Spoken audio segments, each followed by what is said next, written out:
संविधान का चौथा स्तंभ है, जो संविधान अभिव्यक्ति की आजादी देता है, हमें बोलने की आजादी देता है, हमारे अधिकार, हमारे हक की लड़ाई लड़ने का अधिकार देता है, उसे यह प्रीति तिवारी जी बंद करवाएंगी, ऐसे अधिकारी बंद करवाएंगे।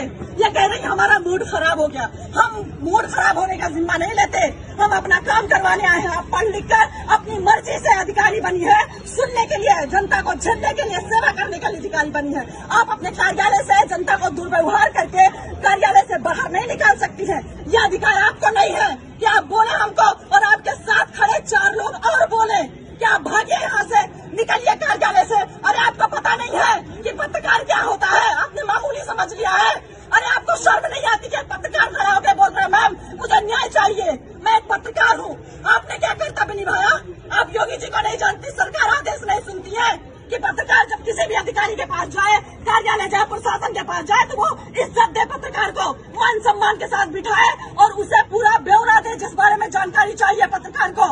आप सुनती नहीं है, आप मेरी आजादी छीनेंगी, आप मेरे बोलने की आजादी छीनेंगी। मैं ऐसा नहीं होने दूंगी। प्रीति तिवारी जी, आपने हमारे जमीन पर कब्जा करवाया है और आप ही उस कब्जे को मुक्त करवाएंगी। मैं कुछ नहीं जानती हूँ, मैं सिविल करने जाऊँ, मुझे बोल रहे मेरे कार्यालय से भाग्य कहीं सुनाया आपने? कितना भी बड़ा सुपीरियर अधिकारी हो, कितना भी बड़ा अधिकारी हो, उसका नर्म लहजा होता है, उसका बात करने का तरीका अलग होता है। नमस्कार साथियों, आप देख रहे हैं हिट फिट न्यूज टीवी और मैं हूं हरनाम सिंह बड़वाल।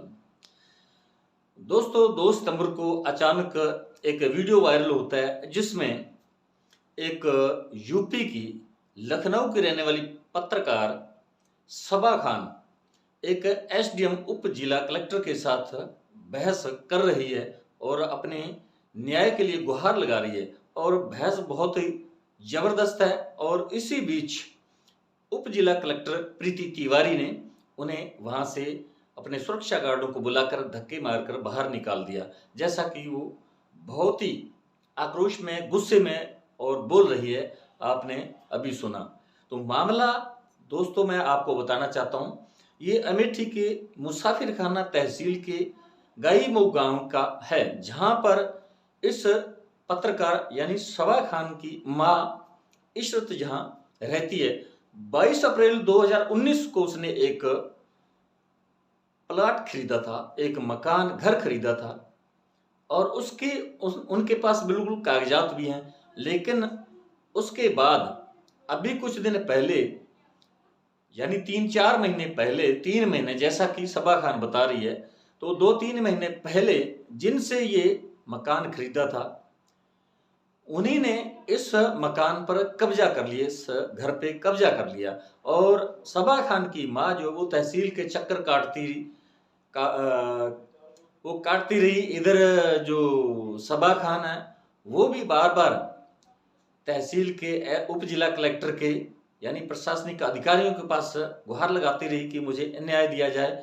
हमने ये मकान खरीदा है 22 अप्रैल 2019 को, तब से लेकर अब तक हमारा कब्जा था, लेकिन जिनसे हमने खरीदा था यानी वाहिद अली और बिल्किस बानो, जिनसे इन्होंने ये मकान खरीदा था, उन्होंने फिर से इस पे कब्जा कर लिया और कहीं ना कहीं उप जिला कलेक्टर प्रीति तिवारी ने ही कब्जा करवाया और उन्होंने बताया कि ये हमारा मकान है, इस पे जबरन कब्जा कर रखा है। लेकिन जो सबा खान है, पत्रकार है, और उसकी माँ इशरत जहां, वो कह रही हैं कि उनके पास पूरे डॉक्यूमेंट्स हैं, उनके पास दस्तावेज हैं, सबूत हैं इस बात की, वो गवाही दे रहे हैं। लेकिन फिर भी जो है दूसरे पक्ष को प्रीति तिवारी जो उप जिला कलेक्टर हैं उन्होंने कब्जा करवा दिया।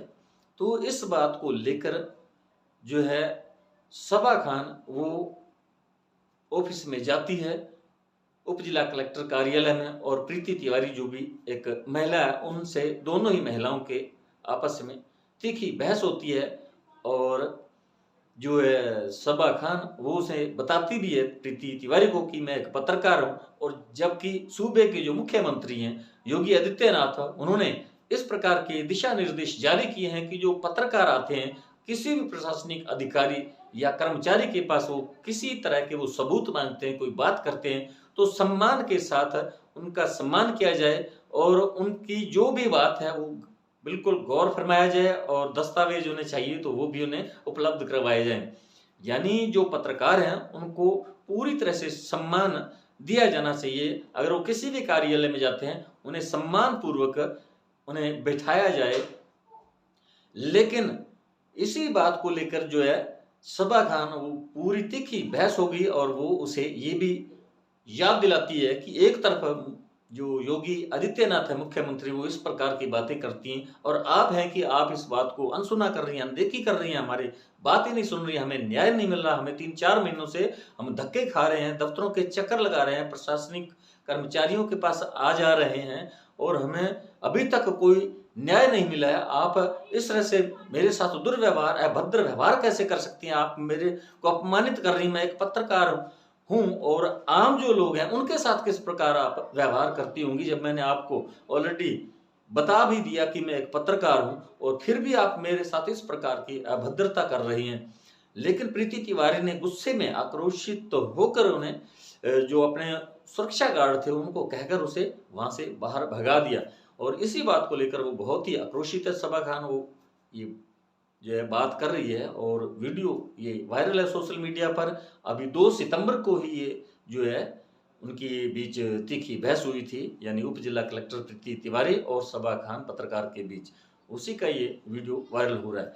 तो जो सवाल खड़े होते हैं, योगी सरकार जो है यानी योगी आदित्यनाथ मुख्यमंत्री हैं और इधर मध्य प्रदेश जो है वहाँ भी मोहन यादव हैं मुख्यमंत्री। तो ये दोनों ही जो प्रांत हैं सटे हुए आपस में और यहाँ भाजपा की सरकार है और डबल इंजन की सरकार है। लेकिन कानून व्यवस्था यहाँ जिस प्रकार की देखी जा रही है तो उससे लगता है कि कहीं ना कहीं जो मुसलमानों के साथ उनको जिस प्रकार टारगेट ले रखा है भाजपा ने, नफरत बांटी गई है और नफरत भर दी गई है और उसका असर प्रशासनिक अधिकारियों, कर्मचारियों और अन्य जो हिंदू समुदाय के लोग हैं उन पर कितना गहरा प्रभाव दिखाई दे रहा है। हालांकि ये मामला जो है ये दोनों ही मुस्लिम परिवार हैं, लेकिन जो पत्रकार है वो कह रही है कि कहीं ना कहीं प्रीति तिवारी को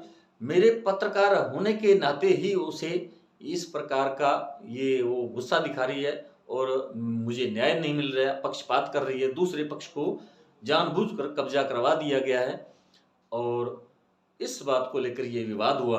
अब सवाल दोनों ही सरकारों, चाहे मध्य प्रदेश की हो या यूपी सरकार हो, दोनों ही भाजपा की सरकारें हैं, या कानून व्यवस्था किस प्रकार यहाँ गुंडागर्दी चल रही है, जहाँ की सरकारें खुद गुंडागर्दी करती हों तो वहाँ प्रशासन जो है या वहाँ शांति कैसे कायम रह सकती है? क्योंकि यहाँ अब बुलडोजर की जो राजनीति चल रही है, बुलडोजर से जो मुसलमानों के घरों को टारगेट बनाया जाता है। अपराधी जो परिवार में एक होता है लेकिन पूरे परिवार को सड़क पर लाकर खड़ा कर दिया जाता है और उनकी वर्षों की मेहनत की कमाई से वो घर बनाते हैं, लेकिन घर जो है उसे नेस्तनाबूद कर दिया जाता है। इस प्रकार की भेदभावपूर्ण नीति अपनाई जा रही है। कानून जो है वो सबको समानता का अधिकार देता है और ये लोकतंत्र की धज्जियां उड़ाई जा रही।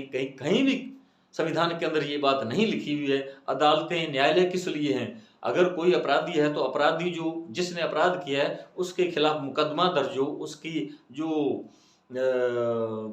सुनवाई है न्यायालय के अंदर होती है। केस जो है मुकदमे होते हैं उनकी न्यायालय ही उनके अंदर सुनवाई करता है, फैसले करता है। एविडेंस जो होती है, साक्ष्य प्रस्तुत किए जाते हैं और एक लंबी प्रक्रिया चलती है। उसके बाद न्यायालय भी बिल्कुल सोच समझ कर दूध का दूध और पानी का पानी करता है। जो अपराधी होता है, गुंडागर्दी करता है या मुलजिम होता है, उसे उसके गुनाह के मुताबिक उसे सजा दी जाती है। लेकिन ये दोनों ही जो यूपी और मध्य प्रदेश के अंदर भाजपा की सरकारें हैं, तो यहाँ की जो भाजपा की सरकारें वो खुद गुंडागर्दी कर रही हैं, तानाशाही कर रही हैं, मुसलमानों के साथ भेदभाव किया जा रहा है, कानून की धज्जियां उड़ाई जा रही हैं।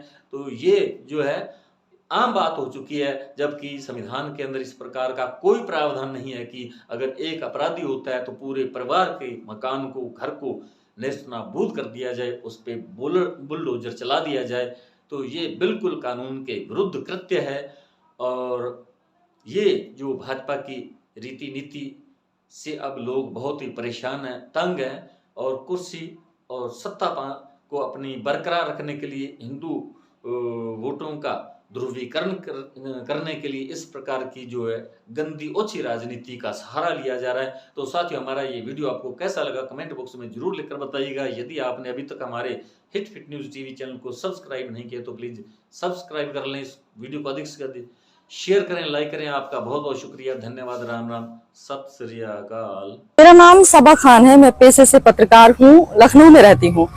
मेरा थाना पड़ता है भाले सुल्तान और गांव पड़ता है गाई मऊ, जहाँ पर मेरी एक बुजुर्ग माँ रहती है। हमारे घर पे कोई रहता नहीं है ज्यादा, माँ ही रहती है, छोटा भाई रहता है। हमारे घर पे एसडीएम प्रीति तिवारी जी ने, जो कि तहसील पड़ता है मुसाफिर खाना, और भाले सुल्तान थाना मिलकर, मतलब प्रशासन ने मिलकर हमारे घर पर कब्जा करवा दिया। विपक्ष को, दूसरे पक्ष को, किसी जो कि बहुत दबंग है, काफी पैसे वाले हैं भाई, हम उनसे फिजिकल तो नहीं लड़ सकते हैं। अब प्रशासन ने किस आधार पर कब्जा करवाया, किन साक्ष्यों के आधार पर कब्जा करवाया, उनके पास क्या लीगल डॉक्यूमेंट्स हैं, कुछ भी नहीं। बस हमारे घर पर कब्जा करवा के चुपचाप बैठी हैं। 2.5 महीने से मैं चक्कर लगा रही हूँ एसडीएम साहिबा से कि मैम, आपके आदेश के, आपने मौखिक आदेश कर दिया कि हमारे घर पर कब्जा कर लिया उन्होंने। मौखिक आदेश पर आपने कहा, ना लिखित है ना समझौता, हमारे पास रजिस्ट्री है, लीगल डॉक्यूमेंट्स हमारे पास हैं। आप उसको नजरअंदाज करके इस तरह कैसे एक पत्रकार के घर पर, या कोई आम आदमी जो भी हो, लेकिन ऐसे एक लीगल डॉक्यूमेंट्स को दरकिनार करके आप किसी को ऐसे कब्जा करवा सकती हैं, इसका कारण बस मुझे जानना है। मैं पत्रकार के तौर पर कभी एसडीएम कार्यालय नहीं गई हूँ, कभी कहीं नहीं गई हूँ। मैं एक पीड़ित के तौर पर गई, मैंने बोला मैम हमें न्याय चाहिए, आपके मौखिक आदेश पर कब्जा हुआ है हमारे घर पे, हमें न्याय चाहिए, जिसका साक्ष्य भी हमारे पास मौजूद है, मैं वो भी आपको दूंगी, वो भी आप वीडियो में देख सकते हैं कि किस तरह से एसडीएम मानती भी है कि हमसे गलती हुई है, मैं सुधार करूंगी। लेकिन 2.5 महीने का वक्त गुजर गया, मेरी बुजुर्ग माँ आके एसडीएम कार्यालय बैठी रहती है, तहसील बैठी रहती है, पूरा दिन कोई सुनवाई नहीं।